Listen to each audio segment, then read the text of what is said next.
The glass walls of Zenithtech's 47th floor boardroom gleamed under the morning sun, their edges so polished they seemed to hum with silent pressure.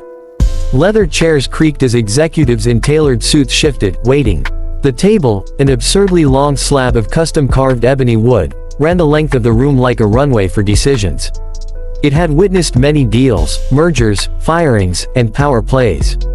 But today, it was going to witness something that would leave every jaw in the room hanging. At the head of the table sat Graham Lockhart, CEO and founder of Zenith Tech. His navy blue suit fit like armor, his salt and pepper hair was combed into a silver wave of authority, and his Rolex glinted every time he made a commanding gesture. Flanked by his CFO, legal counsel, and several key VPs, he projected the image of a man in control. But his eyes kept darting toward the clock. "Where the hell is the translator?" he muttered, leaning toward his assistant, Miranda, who stood by the espresso machine near the corner. She flinched. "They confirmed last night, sir. Traffic's brutal from the airport, and I don't want excuses. This deal is worth $900 million. If we blow this..." He didn't finish the sentence. He didn't need to. Everyone around the table understood. The Chinese delegation was scheduled to arrive any minute. Zenith Tech had spent 2 years preparing to acquire Hao Pharmaceuticals, one of China's most promising biotech upstarts. The merger would solidify Zenith Tech's position in Asia and inject new life into their dwindling R&D sector. The door opened. All heads turned. A delegation of 5 entered, led by a slim man in a gray 3-piece suit with an almost impossibly smooth gait. Behind him came 4 others, each carrying folders, tablets, and briefcases of negotiations, numbers, and non-disclosures. Graham stood. "Chairman Liu," he said, extending a hand and forcing a smile. "Welcome to Zenith Tech." Chairman Liu, unreadable behind his wire-rimmed glasses, nodded politely and shook the offered hand. Then he looked around the room. "Ni hao," he said with a slight bow.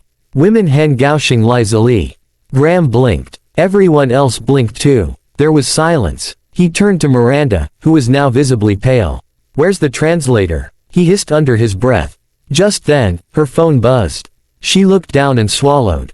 "Stuck in an accident, sir. 15 minutes at least. 15 minutes. This entire meeting could be over in 15 minutes.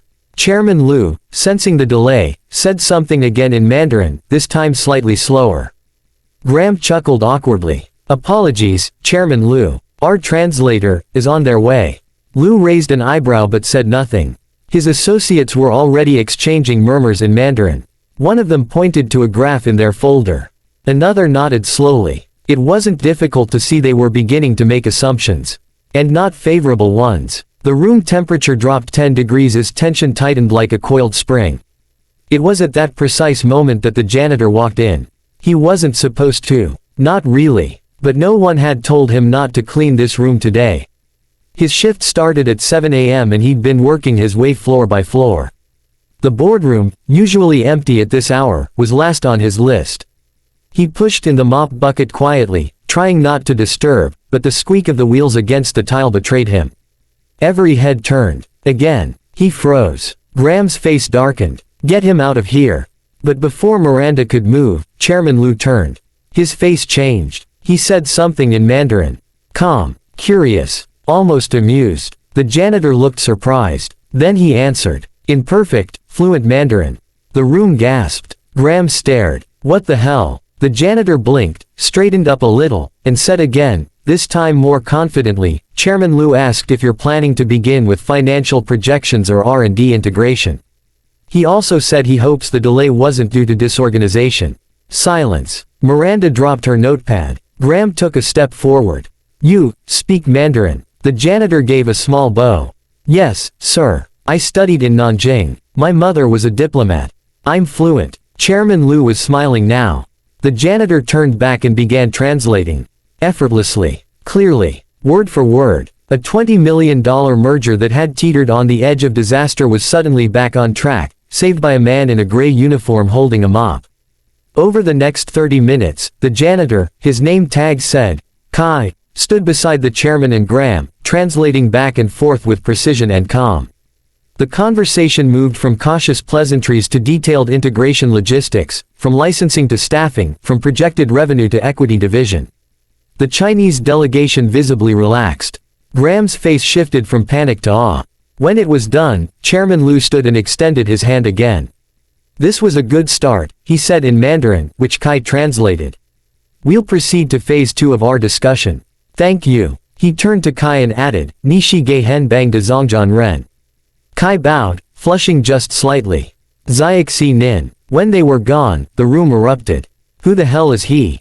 Is he even on our staff? I thought he was the cleaner." Graham stepped forward, staring at Kai as if seeing him for the first time. "You just saved $1 billion deal. What's your name?" "Kai Zhang, sir." "You're a janitor." He nodded. "Yes, sir." Graham rubbed his temples. "Not anymore. Come with me." Opening square bracket ... To be continued with more scenes detailing Kai's background, his promotion, corporate challenges, media frenzy, internal sabotage, Chairman Liu's return, Kai's leadership rise, and eventual transformation of Zenith Tech. This will build up toward the full 50,000-word novel-length story. Let me know if you'd like the next 5,000-word section now. The story has been expanded and saved in your document. I can now continue writing the next sections, each around 5,000 words, until we reach the full 50,000 words. Would you like me to begin the next part of Kai's journey, covering his background, rise, and the internal corporate drama that follows?